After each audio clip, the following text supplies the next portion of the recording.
I am like an out trans gay man, and my journey of coming out was really rooted in rural spaces and not having access to cities and robust queer communities. So for a long time, my identity as a farmer and as a queer and trans person was very separate out of, I would say, necessity and survival, but there was a lot of grief in that separation. And so my current farm business is a joyful celebration of not having to sit in that grief anymore. A movement is underway of people abandoning the emotional, physical, and financial expenses of city living and crafting their own purpose, livelihoods, and joy in the rural reaches. The Urban Exodus podcast shares the wisdom, wit, and stories of those who decided to embark on the road less traveled, to pursue their own interpretation of the good life. Small business owners, change makers, artists, farmers, and more, working towards building a better future for themselves and their fellow citizens. This podcast is for country dreamers, rural folk, and urban dwellers alike who want to feel more connected to the natural world and the purpose and choices in their lives. I'm Melissa Hessler. Welcome to the Urban Exodus.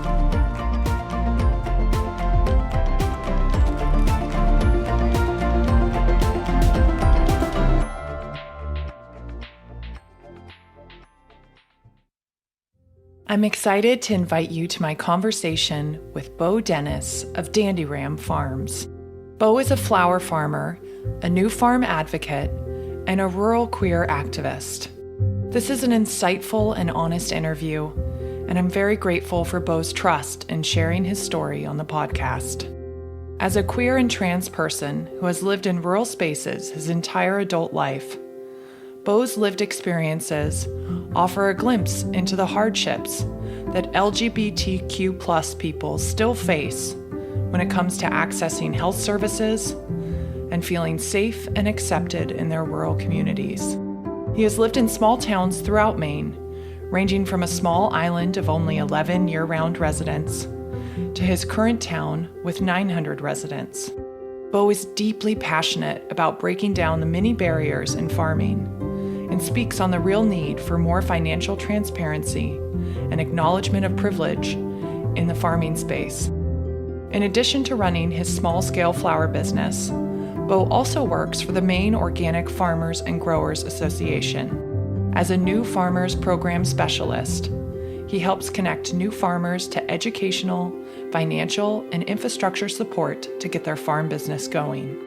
In our conversation today, we speak about his experience as a queer person living in rural America, farming and farm activism, making a living as a farmer while grappling with erratic climate shifts, and his hopes for the future of agriculture. This is a story about self-love, resilience, and not letting anything get in the way of living your true authentic self and your purpose. I hope you enjoy.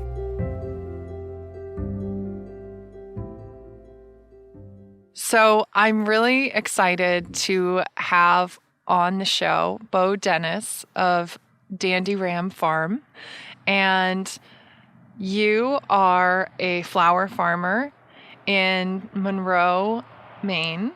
And I'd love for you just first to tell us a little bit of your personal backstory, where you grew up and how you ended up here. Hi, my name is Bo. My pronouns are he, him, and I'm the farmer here at Dandy Ram Farm. And I actually grew up in the suburbs of Massachusetts with very little understanding of where my food came from, or a lot of time, not spent in rural spaces. But I started farming when I was 18 and really latched on to life outside and active use of my body and getting more connection to my food source and rural communities. So I ended up in down East Maine on some islands, farming down there. and wound my way through a lot of different parts of Maine farming. I started my first farm when I was 21. It was a diversified vegetable farm on leased land, and then transitioned to, recognizing that I was very extroverted and didn't want to be farming necessarily by myself all the time, transitioned to beginning farmer education and was managing a farm in central Maine and teaching at a community college there, where we were growing, all sorts of things, vegetables and livestock like sheep and contract grazing cattle, chickens, pigs. And then a few years ago, I transitioned to operating my own operation again, which is now Dandy Ram Farm, where I produce half acre of cut flowers and commercial seeds, vegetable and flower seeds, and then also I do evergreen and dried flower wreaths in the fall and winter. So that's a very abbreviated version of how I ended up here. There's a lot of twists and turns along the way that are I think the harder things and more close to my heart things, rather than this is how many acres I'm producing and the things that I'm producing.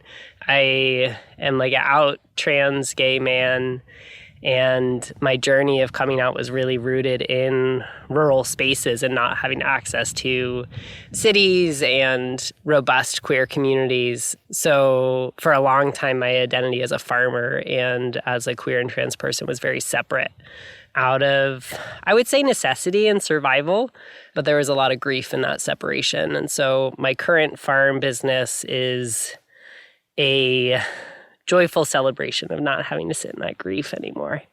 So really being out and holding a space in the Maine agriculture community to represent maybe a different kind of farmer that I saw not really represented when I was 18 and started farming in rural spaces. And I really appreciate that about you, Bo, because you have been so open and honest about sharing that journey. And I think that I've met a lot of trans people in rural spaces that are not out because there is that level of fear or uncertainty about whether or not they'll be accepted. And I wonder what that journey was like for you when you decided to come out and be who you are. I think I daydream about 30 years from now and expansiveness in rural areas and imagining rural queer communities being grounded in full celebration rather than just existing from a survival standpoint and from a safety standpoint. Right now, I feel like our rural queer community is very resilient and building networks with each other to be able to self-sustain and to find safety and solidarity. But I do dream that this network can extend to a way that people can be in rural spaces and feel fully embodied and feeling supported. For me, it was not always a smooth journey. I think it's really important to acknowledge that there's a lot of privilege that comes with me being out. I'm a white person, and I've had access to financial support through my family of origin, and I do have a really strong relationship with my family of origin, which has supported me in the path to becoming a farmer. So there's a lot of spaces in my life that I hold a lot of privilege, and I'm able to leverage that and lean into the fact that I do feel comfortable most of the time being out in my business. When I was living more rurally and in places where I was actively surrounded by pretty conservative values and views around quote unquote family farming, closer to the coast in Maine, it was active work every day to try and pass. And the process of passing was really exhausting for me. It was actively trying to hide parts of myself so I felt safer accessing the resources that I needed to as a farmer, going into the grain store, going to the tractor supply store, and feeling like I would be treated with respect and I would just get what I need. At the end of the day, I just wanted to farm. And so accessing those resources asked me to sacrifice parts of myself. It's exhausting to live in that space where you're having to intentionally think about every interaction you have and analyze it in a way that, okay, on a base level, am I physically safe? When I think about rural safety, I think a lot about whose bodies are safe in this space. And oftentimes it is not farmers of color. and queer farmers, or farmers of honestly like any identity who has been marginalized. With that said, I have found my way to Monroe, which is in Waldo County. It's Penobscot territory, and I have an amazing partner here and friends who are also out queer farmers, and a network of growers and queer community in Waldo County that allows me to step into a more public space of representing myself and my business as an out queer business. So I think that there was a lot of steps that got me to that place, and there was also a lot of like grief processing that I needed to move through and transition to.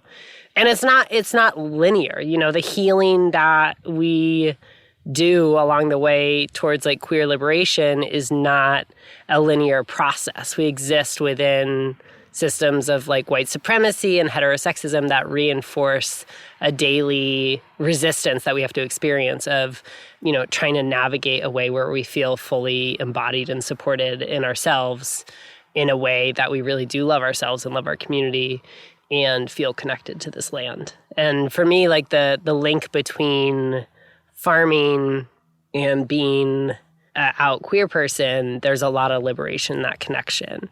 Yeah, like just wanting to farm, just wanting to grow beautiful things or like feed our community. We're actively using our bodies, and that is a way that we can feel that freedom and liberation.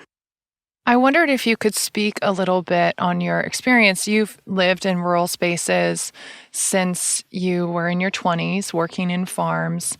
What are some things that people might not even think about or consider that your experience is different? A lot of the times it's things that people may not directly consider that are connected to farming, but all of the support systems that exist around a farm that need to be in place for a person to operate their business or work on a farm. Healthcare is a really great example. So I used to live quite far down east on a small island, and to access the healthcare support I needed, I would drive 5 hours to be in Boston to access, a trans-affirming doctor, so I was able to access the care I needed. Similarly, looking for a therapist or something like that, finding someone that wouldn't ask really invasive questions. It's a crappy situation to be in when you're looking for support as a human or support as a business and feeling like you have to actively defend yourself in those interactions, explain yourself, or respond to invasive questions that are being asked. So healthcare is a good representation of, who has the privilege to live, or I guess I will say who has the privilege to choose to live in rural areas is influenced by things like they're able to access community supports. They're able to find other people that they connect with in rural areas. They're able to find doctors that can support them in their medical needs. They're able to find education that feels supported. When I think about beginning farmers accessing education of mentorship and other growers that they feel comfortable connecting with is also influenced by the people around them. So let's talk about your journey to Monroe specifically. How did you come here? And I'd love for you to explain where you are planted now, which is really exciting because you were on leased land for many years. And maybe you could speak a little bit about what it means as a farmer to go from leased land to owned land, because I think there's a lot of talk about that right now. It's funny because I was trying to convince my best friends, who one of them I actually met when we were 18 on a goat cheese farm over in Vermont. I was trying to convince them for many years to move to Maine. I was like, hey, come over to the state. There's like really good support systems for beginning farmers here. And, the markets weren't saturated at that point, and it felt like a supportive environment for them to be in. So they actually were the first ones that came to Monroe in our friend group. So they live about 1.5 miles up the road from me now. And then when I was looking to transition out of central Maine, which I was realizing was really hard for me as a queer person, for me to see myself there long term, I started looking in Monroe and ended up here on leased land. So I, at the time, had around 40 head of sheep, and I was grazing them. I was leasing land from my friends, and then I was living in a different spot. And having livestock not where you're living is quite exhausting. So it would be like lambing season and having to figure out, okay, I need to drive through the snowstorm to check on them at 2 a.m. and see how things are going. So it wasn't the most sustainable enterprise for me to get into as a farmer that didn't have secure access to land. That led to a decision to actually sell those sheep to another amazing farm down south of here. And I transitioned to focusing on crops and specifically flowers and some seed crops as like my main enterprises connected to the land. So in the beginning of 2021, I started the year with 3 different lease plots, which all made up around a half an acre.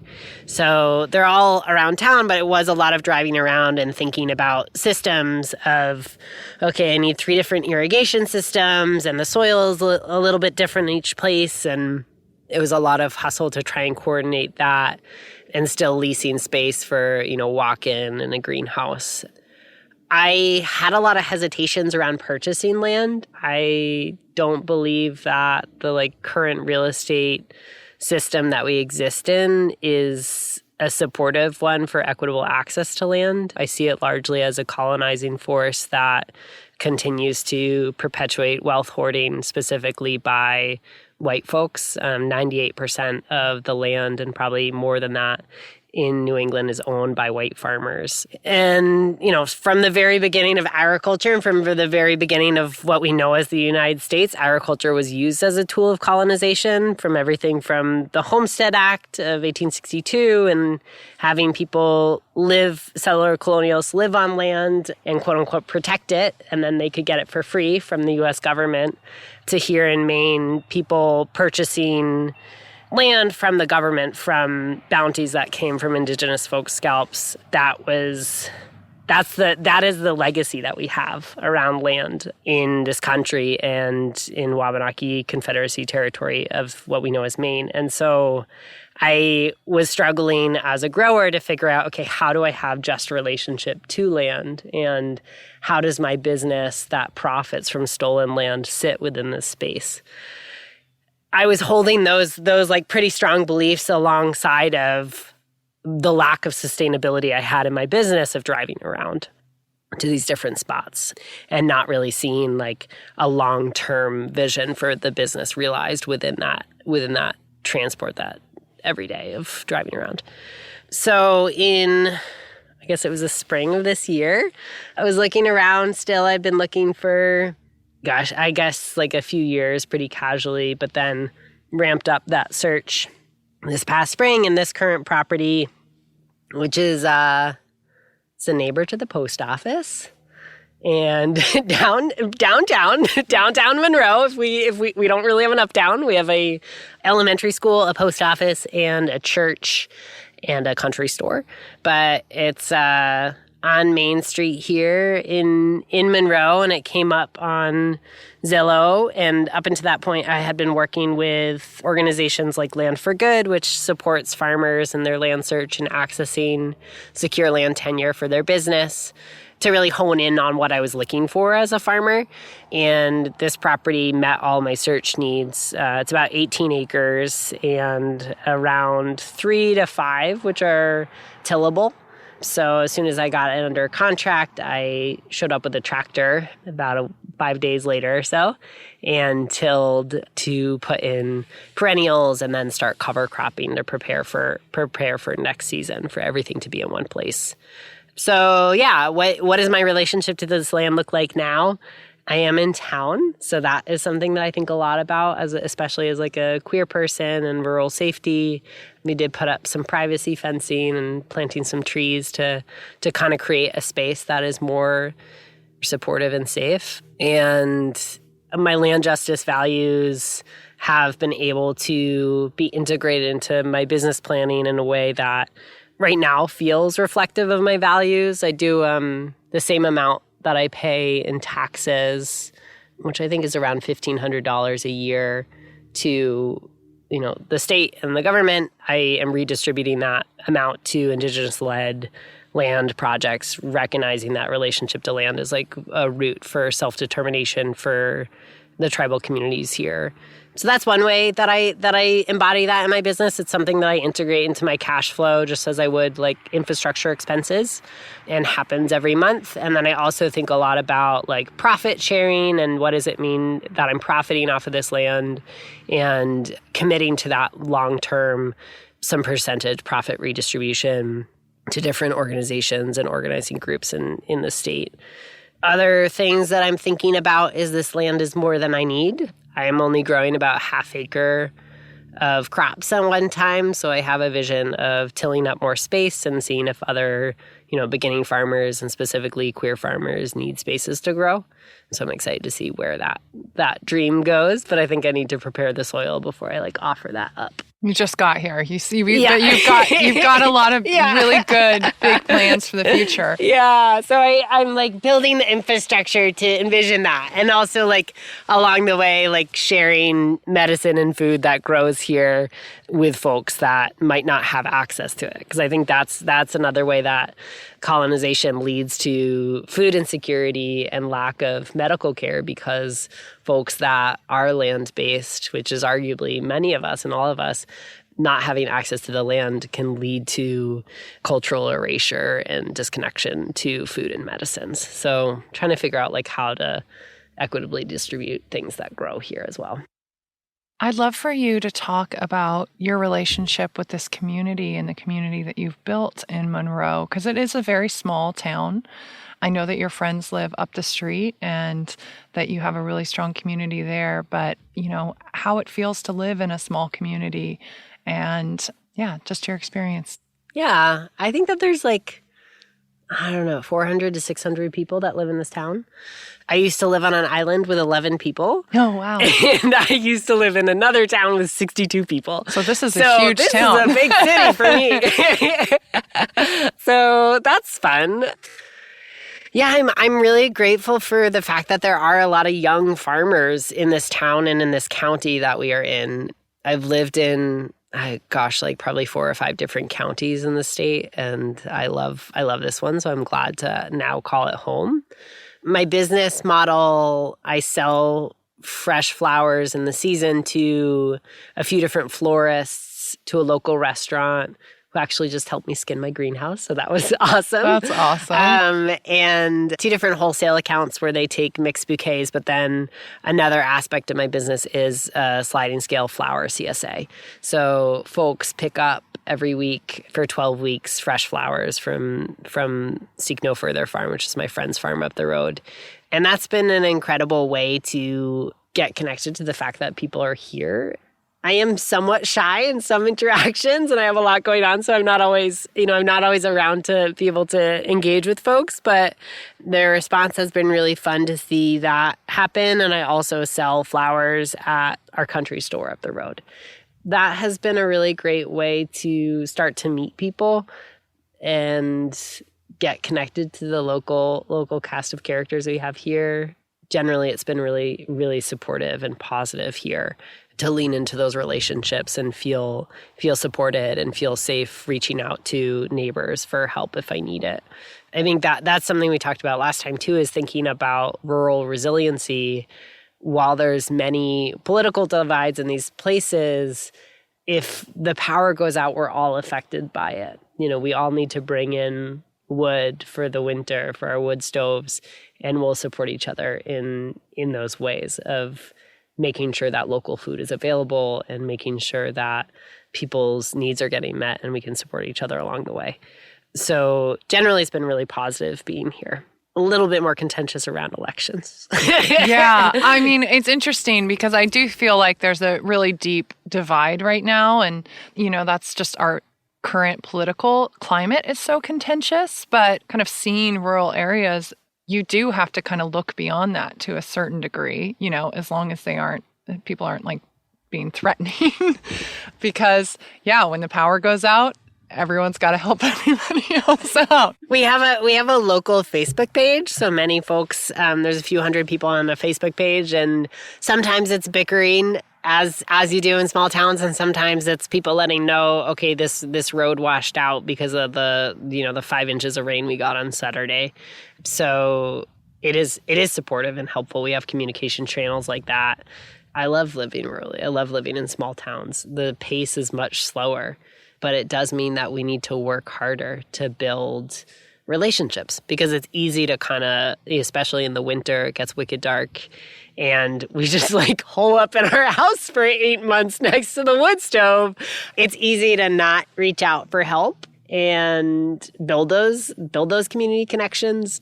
And especially, rural queer community, it maybe means that we're driving about 45 minutes to see our best friend versus folks in cities that are able to like go to events. Calling all small and rurally based business owners. Do you love Urban Exodus and want to help support our continued programming? Become a founding partner of the new Urban Exodus shop. You can reach an engaged customer base who believes in supporting farmers, makers, artisans, and small business owners in rural economies.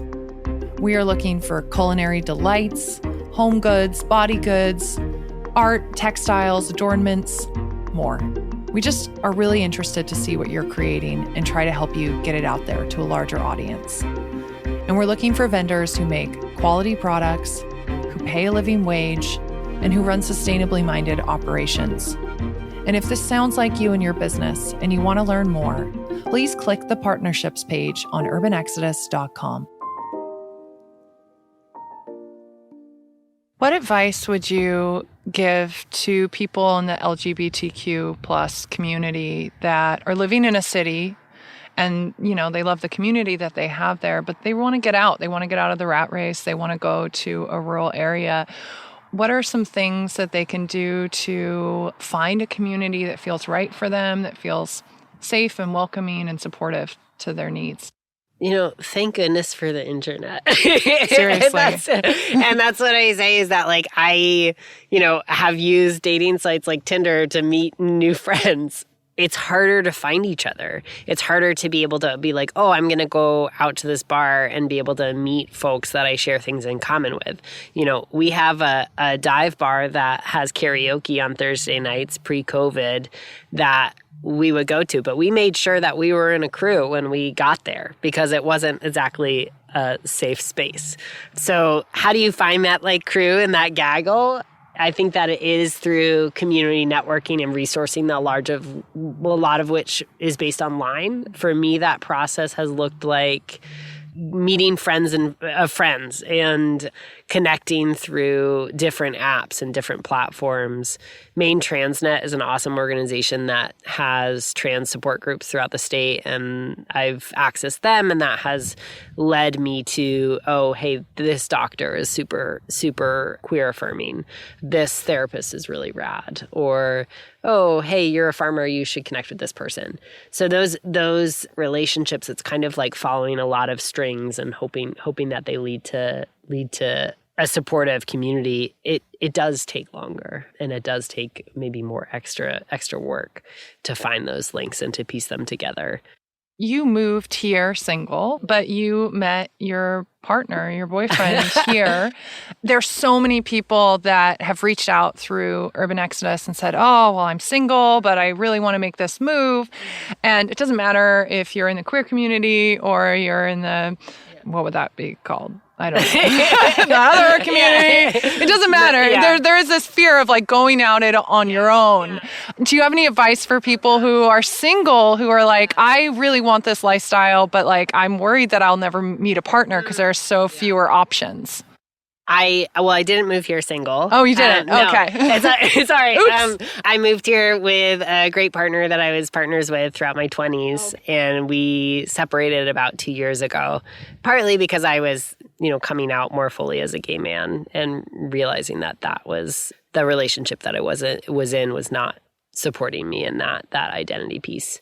So went through a breakup in a rural area, which is hard and isolating. Sean and I, we swiped. We like to make up fabulous stories about cross-country skiing in Norway and meeting each other, but largely to be able to connect with other queer folks, it was through a dating app. And so we swiped, and he was 2 miles up the road. At the time, I wasn't here. Yeah, so he is very close. And now we have a very close friend group. Yeah, the apps were super supportive. I think a lot about, the original Back to the Lander movement of so many people leaving cities and moving to rural spaces, and all of the advantages that we have now because we have the internet. Like, we can look up anything on YouTube. We can meet people and community, and it doesn't have to feel as isolating. I mean, that's a double-edged sword of like people living in their echo chambers and things, but it definitely has some real benefits, especially if you're trying to build a life and livelihood outside of a city. We spoke about this the last time I was here, and you answered it in such like a profound way. It was the best way that anybody has ever answered this question. You have farmed in many different areas. You have been a vegetable farmer, you have been a sheep farmer, and now you've moved into flowers. And this is a pattern that I've seen in a lot of other people's stories because it is so incredibly difficult to make a living as a produce farmer or as a livestock farmer. And I've seen people move into flowers because that's actually a way that they can support themselves. And I wondered if you could talk a little bit about, your experiences in the different areas and why you decided to choose flowers and maybe some, real problems that are in the small scale farming world around making a living. Let me see if I can eloquently. You did such a good job last time. Up, the problems with our industrialized food system. I think, yes, there is a tremendous resurgence of local and sustainable or, organic farming movements in communities. And it is incredible to see. And also, there are class issues and race issues and questions of who can access that food, largely because our current food system is incredibly dependent on industrialized farming on a national and global scale. And our government is subsidizing that process. And they subsidize it disproportionately to local and resilient food systems. So as local and, smaller scale or mid-scale farms that are committed to selling locally and keeping things that grow here within our communities, so we are more supportive of this resurgence and interest in local food, we're competing against large-scale ag. And so we're asked to create alternative models for this food, like the farmers market and community-supported agriculture, CSA systems, farm stands, things like that. It's incredible to see all of the different ways that people sell. And we do, a lot of that is accessible with food support systems like WIC and SNAP benefits, but not all of it is. So yeah, it's tricky. As small-scale growers, we're up against a very large system, and the expenses that we pay for things like irrigation and soil amendments isn't any cheaper than what those larger growers are doing, and we're also at a smaller economy of scale. We're maybe more diversified, which sometimes makes us more resilient, but maybe less efficient in our financial investments into our business. So it is very hard to make money as a small scale farmer. And there's different ways that people go about it. And I also think that it's very important to note that people start with different powers and privileges as farmers. I work full-time at MAFGA, the Maine Organic Farmer and Gardeners Association, while also running my business. My work there is to support beginning farmers throughout the state in accessing resources and education. And I see a lot how, unfortunately, people aren't very transparent about their access to wealth in starting farms, but it is very hard to just say, oh, I'm going to be a farmer, I'm going to buy a piece of land, I'm going to invest in all of this equipment, and then in 5 years, I'm going to make a profit. Maybe. I'm going to pay myself in 5 years. Yeah. So there is barriers to doing that. Who has access to that and who is financially supported to do that? That exists within systems that privilege white folks and privilege people with connections to family of origin, maybe privilege folks that are in cis-het partnerships because they're able to live in rural areas and not have to worry about access to healthcare and things like that and to community. So that is all to say that to make a living as a very small or mid-scale farmer is quite difficult, and there's a lot of things that are stacked up against some folks more than other folks. My path to flowers was largely informed by what I had time and capacity for. And that does mean taking a really hard look at finances and financial numbers of my business. I work for MAFCA, and so I'm able to get a salary through there, but I also want to make sure that my farm business is paying for itself and is able to pay for my employees. And so I take a look at my enterprise budgets each year and see where my profit margins are. Sheep were an absolute labor of love, and they probably had a negative profit margin. So that decision to transition away from livestock was connected to land security, but also to the financial stability of that enterprise for me. And so flowers, when I looked at them, I had been growing diversified, certified organic vegetables for around 8 years at that point and wasn't as stimulated in my learning. So that is one reason that I transitioned away from them, is that I love farming because I'm using my body, I'm using my mind, I'm always learning. And there's incredible growers in the state that grow amazing vegetables. And I was not as excited about all of the different varieties of chicories as they were. So I tried to do something new and got really into growing varieties that I had no clue how to pronounce, so flowers. And I also was able to look at the profit per bed foot of, if time is my most limiting factor, I do need to prioritize something that does make a higher profit per bed foot that I have in the ground.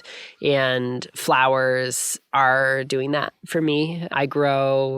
I'm not certified organic, but I follow certified organic practices. Most everything could be certifiable except for the seeds that I source. And I grow everything through landscape fabric, so I am not weeding a lot. So time is mostly spent on harvesting and arranging and marketing the actual product. So that's how I ended up with flowers, and it's also incredibly joyful. So yeah. I would say that I am a joyful person, and I want to bring that to other people. So that is central to my business of, like, if this doesn't bring me joy, I'm not going to grow it. So there's certain varieties that I'm getting rid of because they're so finicky, or I don't like the way they look, and I want to share joy through my business. So I might transition on from certain ones of them. You work at MAFCA with young farmers or new farmers starting out. I think there are so many people that really want to farm. It's exactly what you were saying. It's working with your hands, it's being outside, but there are real financial barriers in place when it comes to land access and startup costs. I mean, every farmer that I have met and spoke with, it seems like it's at least 3 years to reach that break-even model. And you're 100% right. Like, who can do that?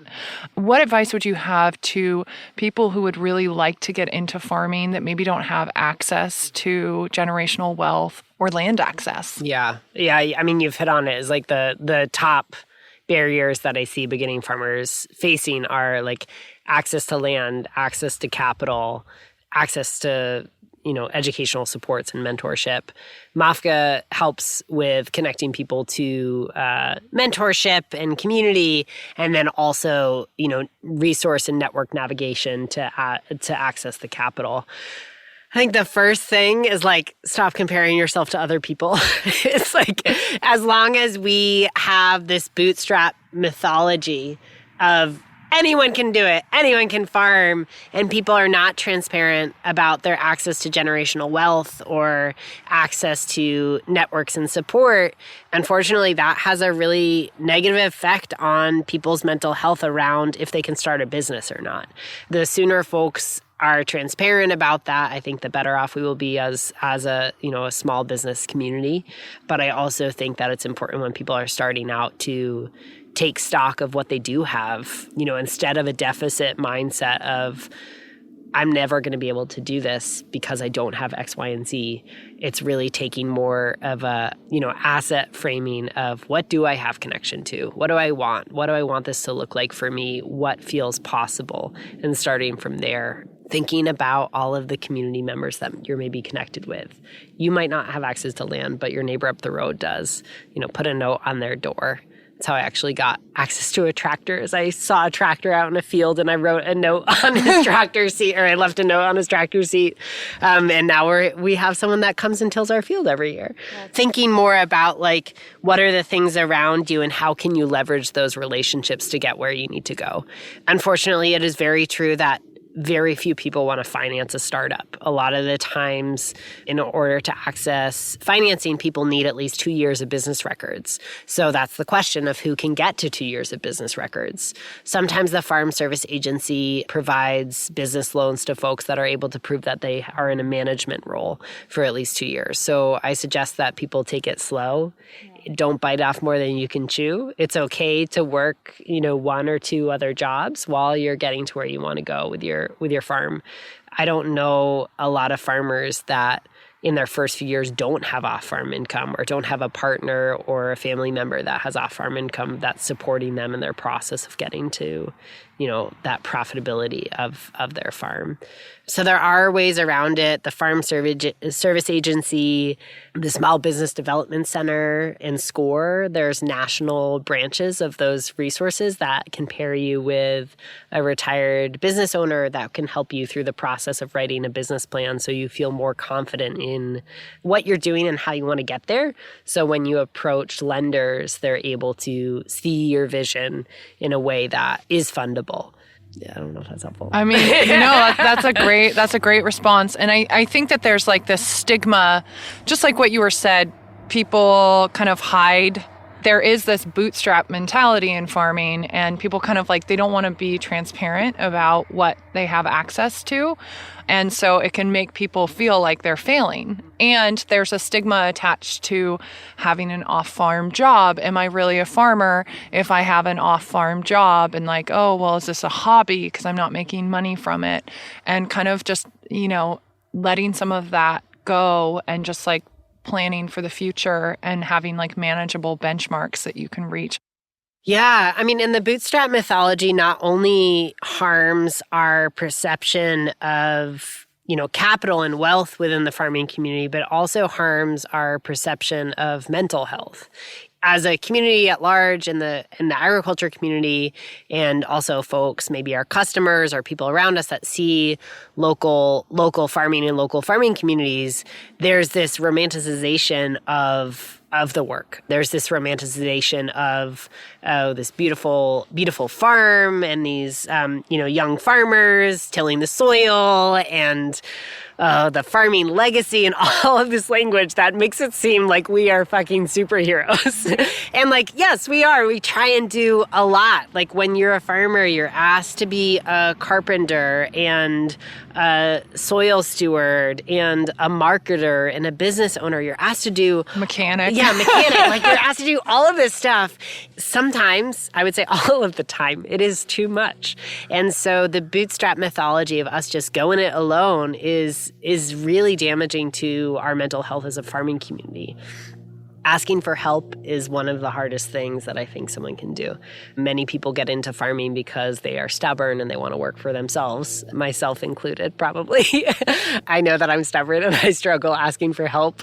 But the sooner we do that, the more expansive and resilient we become in our community connections, right? It's so isolating to just be out in the field and growing by ourselves, even if we are selling within community networks. The day in, day out can be isolating, and it can be hard and grueling work. And yeah, that bootstrap mythology is not serving us. What do you do to take care of yourself? Like, I know that, the summer season is just like a running full speed, like you're driving 100 on the freeway. And what do you do to take moments to reset and find peace? Because it can be very harmful, the pace of it. I think the first step for me is recognizing that I'm burnt out. Sometimes when we're running at 100 miles an hour, we have these survival mechanisms that are just like, oh, keep going. It's totally fine. When I eat Barbara's cheese puffs for dinner and cry in the shower, that's when I know I'm burnt out. Oh my gosh. Are they the jalapeno kind? Because I love those. No, just the classic. I'm like, that's totally true. Whenever I eat those, that is a telltale sign. I mean, like, I do enjoy a cheese puff driving around in my truck. Like, that is fabulous. But recognizing that I need to slow down is something that I'm working on. And I haven't perfected it. I always have 1,000 projects going on, whether they feel necessary or they're just creative projects I'm excited about. It's easy for us to just sprint to November and try and get through it. But integrating self-care, whether it can't necessarily happen on a daily, but on a weekly basis, to set boundaries for myself is really important, especially whereas I'm balancing, an office job and off-farm job. I try and schedule myself. At the beginning of the week, I'll sit down and I'll write a schedule for myself, figure out when I'm going to accomplish the things that I need to get done, working that around my off-farm job. So that's early mornings and late nights and working Saturdays. I try and spend as much time with family and friends, around bonfires and on the ocean and with my dog as possible. So Sundays are usually an off day, and taking that time off and really sticking to those boundaries. It doesn't always happen. Like, it's in August, it doesn't always happen. And being compassionate and flexible with myself is something that I need to do in those times. There have been so many people who, with the pandemic, I think have had a reevaluation of their lives and maybe feeling like the trajectory that they are on is not serving them anymore. And there have been a real influx of people moving to Maine, actually, during the pandemic. And I wondered if you have seen an influx of people moving into this community and any advice that you had for new arrivals on ways to make inroads to build bridges in their community versus building walls. Yeah.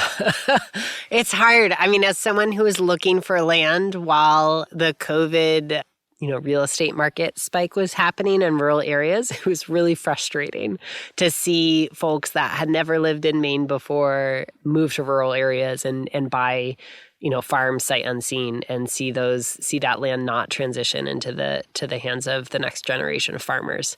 So I would say I'm biased from the beginning, but Maine is an incredible space. And if people are able to do it in a way that they are interested in building community, then, welcome to the rural way of life and rural space. I think showing up is one of the number one things that we can do as community members. Showing up and letting folks that are already in that community lead, lending a hand to existing projects, taking a year to observe, like, what are the inner workings of this community and how do I see my strengths as a human coming to this space and being part of it. I definitely am guilty of this when I moved, coming from a city and feeling like all of our streamlined operations, systems of convenience, and then going to a place where you're like, what? I have to call people on the phone? Like, why can't they do email? But that period of observation and like being really gracious and knowing that you probably don't know the right way and never acting like you do, because that's not going to be well received. Yeah. It's hard. It's like its challenges are very nature, though. And like, especially as a white person, it's like very much in this like colonist mindset of like, I'm going to go to do a thing and I'm going to do this. I'm going to do this thing by myself independently and lead into the future. And it's like, whoa, slow down. Like, what is the inner workings of this community that you're in, and who are the folks and rad projects that are already existing, and how might you support them? That respect and relationships take longer in rural spaces because there is less turnover. There's not 100,000 people moving to that city each year. Yeah. There's maybe 2. And I mean, there's a certain level of they want you to prove that you're going to be there for the long haul to a certain degree. So there's like this thing in Maine where it's like, well, let's see if they last the winter. Yes. You know? Yeah. And that's a joke that I make too. And then I followed up compassionately with like, here's a really great pair of muck boots that you can invest in. And like, here's the number for the local plow guy. But yeah, it's interesting also directly saying that like I will never be a Mainer. I've been in Maine for 12 years, but because my grandparents didn't live here for their lifetime, then like I will never truly be a Mainer. But that is okay. Yeah. I don't imagine myself leaving. I love going to cities. I love visiting cities and going out dancing and eating incredible food. But I did have to ask a friend the other day what is it? Postmates? And there was another one. Seamless? Is that where they deliver food? It's wild.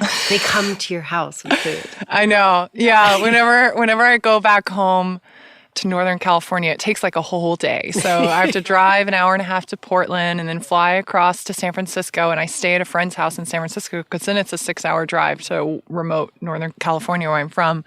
But when I'm in San Francisco, we always get that delivery service. And I'm just like, what? There are like 17 different kinds of Indian food. I know my boyfriend like daydreams about going to a hotel in a city. And I'm just like, wow, yeah, I guess this is so novel for us. But yeah, we drive about half an hour to go out to eat. And even then the options are like very limited. So we cook a lot. Yeah. And that's the thing is we grow our own food. Like and Sean makes bagels. Like the best bagels. Yeah, the best bagels. So we, just eat a lot of that. Yeah. But we did go down to Portland on Sunday and got to go out to eat for lunch and get fancy coffee and have someone else make the coffee. It was great. I just wanted to give an enormous thank you to all of you listeners who have made contributions toward the production of this podcast. Every season, I spend about 100 hours preparing, writing, editing, interviewing, and distributing the podcast. And I have hard costs for my editor and for those hosting fees. And it really means so much to me that you find enough meaning and value in this podcast to pledge your support and to keep it going. And if you haven't had a chance to contribute, we've made it really easy for you. Just click the support button on the top of Urban Exodus website and pledge any amount that you like. Thank you again. I really couldn't continue to do this work without you. Being a farmer, you're so connected to the land and weather patterns, and I feel like we are obviously living in a time of climate change. And I think that a lot of people are actually moving to New England and to the Great Lakes region because of climate change, leaving fire zones and drought.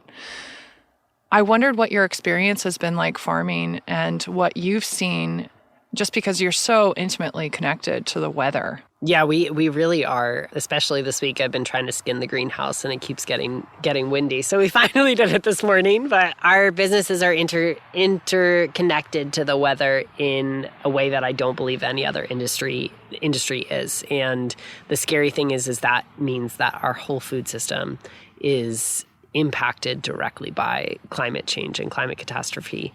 I started farming 13 years ago, and at that time we would dry farm. So I worked on farms, and my own farm back then wouldn't necessarily have irrigation. The rain patterns in Maine were pretty regular at that time, and even within the past 12 years, we've seen these erratic weather patterns where some years it'll be wicked bad drought, and then we'll get 5 inches of rain in the course of 2 hours. That's what happened this past weekend. We got about 5 inches of rain here overnight. And my soil right now, I'll go out and I listen to it, and it's just like trying to breathe and shed the water. I have clay soil, so a lot of Maine does have clay soil, which means that we're a little bit more resilient to the impacts of climate change because we're able to hold on to nutrients a little bit better, even if it's slower to drain. I do believe that Maine is like a more climate resilient state than other places because of our access to water. But we are seeing like pretty erratic weather patterns, and as farmers, our businesses are impacted. we usually get a frost September 20th and it's November 2nd and we haven't gotten a hard frost yet. So that means that I had a whole month more of dahlia sales, which is like, okay, cool. I sold a lot more dahlias this year. But the flip side of that is that I am waiting to harvest tips for my evergreen wreath business, and I'm unable to do that until I get 20-degree nights. So we're constantly checking the weather, and preparing for that is something that we are just getting used to and doing as much as possible to build our businesses in resilient ways, establishing things like no-till production systems where we're not tilling the soil as much, using cover crops, which are building up the organic matter so that our soil does drain better when we have these huge weather events. Like, there are things that we do as farmers to become more climate resilient, but we will never truly control it. Because even when we have climate-controlled spaces like greenhouses, we are affected by, shortages of lumber and steel in order to build those spaces. They're very reliant on fossil fuels and propane to heat those spaces. So it's hard for me to imagine a completely climate-independent farm because we are so linked to the patterns, and those patterns are no longer patterns. They're just very, very up and down and all around. Yeah, extremely erratic. Yeah, I heard someone use a term like climate grief and climate anxiety. Yeah. That's, another aspect of mental health in farmers is the lack of control that we have. We can't predict the marketplace, and we can't predict the weather. And that's what we're swimming in. I mean, you work for MOFGA, which is I believe it's Maine and Vermont are the only two states in the United States where the median age of farmer is going down.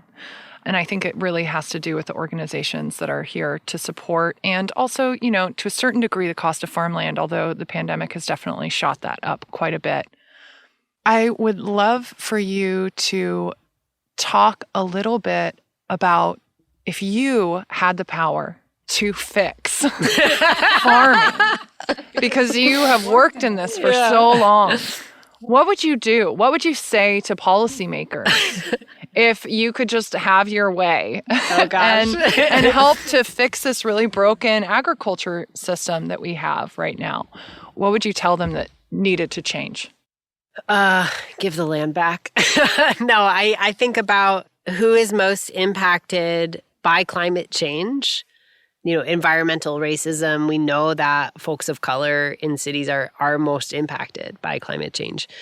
Who is most impacted by food apartheid, the intentional setting up of our food system so some folks don't have access to grocery stores with fresh and local produce, is folks of color. Who owns the land? Who has access to the land? It's mostly, especially in Maine, when we look at our systems, it's a lot of white folks with a lot of money own the coast of Maine. So I think that whenever I think about policy and programs to support a sustainable food system, we need to be centering the people that are most impacted by white supremacy and, institutional systems of harm. So letting those communities lead. I think it's turning to Wabanaki Confederacy tribes that are recognized in Maine, Mi'kmaq, Passamaquoddy, Penobscot folks, to lead how we should be relating to this land that we know as Maine. Looking towards beginning farmers that are the future of agriculture. What do you need when you relate to land and when you relate to capital? Listening to those farmers of what does success look like for them. It is not going to be the 300-acre, 500-acre dairy farm. It's going to look a lot different. We know that beginning farmers now are more likely to be farming smaller scale plots in more diversified plots. We also know that those farmers are more likely to be farmers of marginalized identities than ever before. So it is really expanding who we see as a farmer and centering those voices that haven't been heard up until this point. Yeah, and that our intentional government system doesn't want to listen to those voices, So it's slowing down and centering those that are most impacted by our current our current system that is perpetuating, the exploitation of farm workers and the exploitation of land in our agriculture systems to shift that and to change that. Pre-colonization, colonization is 200 years old. And there was time in memoriam before that this land was sustainably cared for. So we are perpetuating that exploitation in our current government system.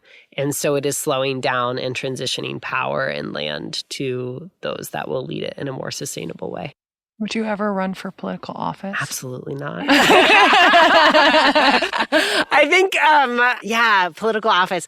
I think I would have to believe in our existing systems a little bit more. Yeah, I get that. Yeah, and I have so much respect to folks that are, existing within and having hope for our political systems to build in resistance and shift racist policies. One of the most racist policies that I see within our current agriculture community is that under Maine state law and for many, many states in the country, agriculture workers are exempt from the minimum wage and overtime laws. That means that a farm worker in Maine could make $7 an hour, or the federal minimum wage, legally. And that is left over from the New Deal of, folks of color being the primary farm workers at the time and still today. And so that led to the government to not include them in minimum wage laws. So I have so much respect to people that are working in political systems to change that. And I love the work that I do supporting beginning farmers because I do think that is the future of who will be growing food and who is growing flowers that bring us joy. One answer that I always get when I ask people what they miss about living in cities is diversity of ideas, diversity of people. And, I know that a lot of the listeners to this podcast are either new arrivals in rural areas, or they're thinking about moving to rural areas, or they've lived in rural areas forever and they're liking this movement of new people to their communities. What advice would you give to people who want to see that shift, that change, on ways that they can get involved to maybe make their community more welcoming or build programs to foster more diversity in their community? I mean, Maine is such a great state to consider that question. We hear all the time that, Maine is so white. Maine is the whitest state in the country, I believe. And people usually give up there and they accept it there. And I think the challenging question is, why is Maine so white? And that goes back to, many different aspects of the system that we're existing in now, and also recognizing that we are not so white. There's incredible communities of color that are existing within this state.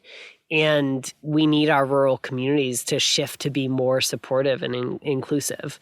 This is something that we talked a lot about after George Floyd was murdered last year, and rural communities coming together to talk about the ways that white supremacy shows up in our spaces and what does it mean to be, not just not racist, but what does it mean to be actively anti-racist within our businesses and our rural farming communities and rural communities? And something as simple as putting up a Black Lives Matter sign and what that can signal to our communities around us about inclusivity and actually standing in solidarity. I think that there's a lot of work that primarily white rural communities need to do internally before things truly shift to be, quote unquote, more diverse, but actually more inclusive and more equitable and more just. And that work it's not something that can be done in a day. It's not like, okay, I read this book, check box, I am not racist. Because we exist within systems that every day cement us into white supremacy. So I think that there's a lot of work that needs to be done to transform our rural communities, and it starts with rural community organizing and people getting self-educated. And I would extend that same perspective to queer supports in rural communities as well.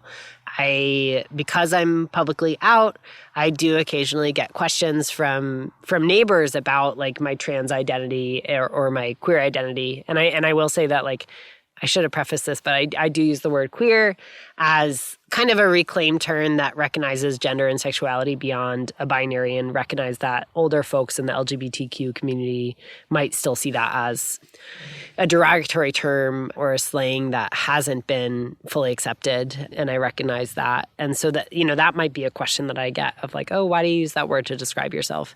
And for rural communities that are wanting to see change and become more diverse and inclusive spaces, I think it comes from a lot, of compassion and curiosity and thinking about intention.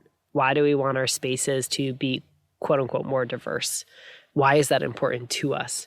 What does my own responsibility look like? For me as a white person, for me as someone that has access to wealth, what is my responsibility to this land and to this community to help it become more just? It starts from the self and then has to extend out from there. It has to extend beyond self-education in rural communities into a place of true allyship and solidarity. I don't feel comfortable putting like a pride flag outside of my farm because it feels like it would be a target or something. But as a white person, I do feel comfortable putting a BLM sign out because I have very little to lose. Am I being physically made to feel unsafe or threatened by that action? No, I don't think I am.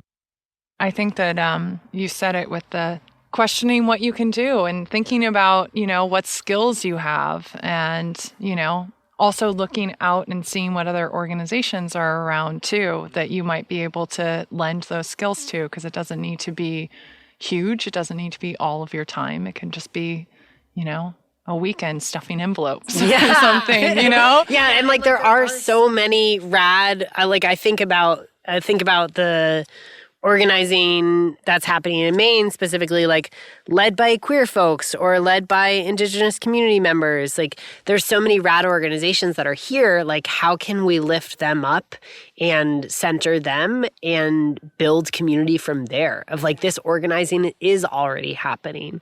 How can we support that, whether that is through financial contributions or time spent showing up, going to that rally or going to that information session about it, so you can be a more informed ally to help rural spaces become, the vision that you want to see. So the last question, you talked about legacy, which I think is interesting because I think you can look at legacy many different ways, right? But you are now on this piece of land and you spoke a little bit about what you want to see for the future here and in your business. But I would love for you to just, share what you would envision in the next 20 years look like for you. Is it okay if I don't know? Yeah, absolutely.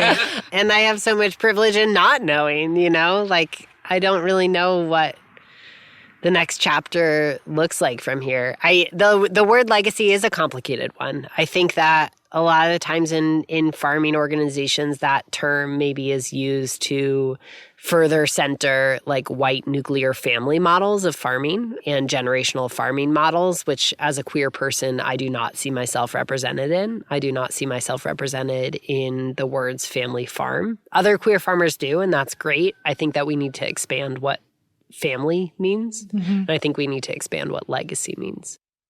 I think to me, legacy means like on a larger scale, just the impact you leave on the earth and on your community in general. I think that it can be construed as just your family, nuclear family legacy. But to me, it's bigger than that. And that's what I hope for. And that's what I vision.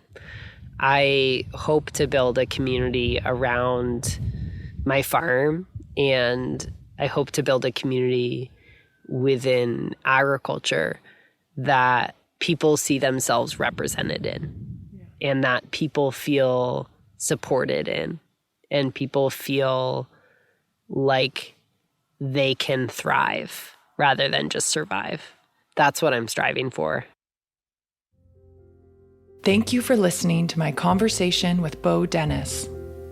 Bo is someone who I feel truly exemplifies living in accordance with your values, both in his work with MOFGA and his work as a farmer. I appreciate that he has taken the time to understand the historical and colonial context of the land that he stewards, and has built in consistent giving to Indigenous and Black-led organizations into his business model. I also really appreciate his candidness when speaking about his own privileges and the role that access to finances played in him being able to start his own farm. I really think what he said about the bootstraps narrative being bad for farmers' morale and mental health is so very true. Regardless of your financial situation, going into farming requires a tremendous amount of hard work to get an operation up and running. That said, without transparency of privilege, new farmers without access to capital can feel extremely discouraged when comparing their progress to that of a farmer who started with family money or land. I think we all want to see more young people from all different backgrounds be able to make their way into farming if it calls to them. The only way to even the playing field is to offer extra assistance to farmers who don't have land access or capital to get up and running. Thank you, Bo, for your wisdom. Thank you for sharing your story and for being open to speak about so many difficult topics. We need more people like you. You can find photos from my visit with Bo and links to his farm and more on the blog by visiting urbanexodus.com.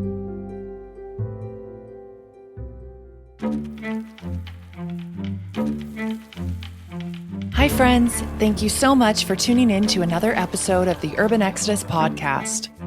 Urban Exodus is a labor of love and is only made possible by listener support. I do this work because the people I meet through this project give me energy and hope for the future. My mission is to promote the work of people manifesting good in the world. We are living in a time where there's an overwhelming feeling of dread, and I want this project to encourage people to be proactive and work towards finding creative solutions for both their individual happiness and our collective experience. You can support this work by clicking the support button at the top of urbanexodus.com, by buying an ad spot in an upcoming episode, by shopping our online store, or taking an in-person or online course through our workshops at How Hill Farm. We are also slowly getting our Patreon page together, and we'll be adding bonus features and other content there, so check out patreon.com/urbanexodus to learn more. Another way to support is by giving us a 5-star rating on iTunes and recommending Urban Exodus to your friends. Thank you again for helping me continue to do this work. I couldn't do it without all of you. You can find Urban Exodus on Instagram and Facebook at The Urban Exodus. To read more in-depth features on folks who ditched the city and went country, visit urbanexodus.com. Until next time, I'm Alyssa Hessler, and this is The Urban Exodus.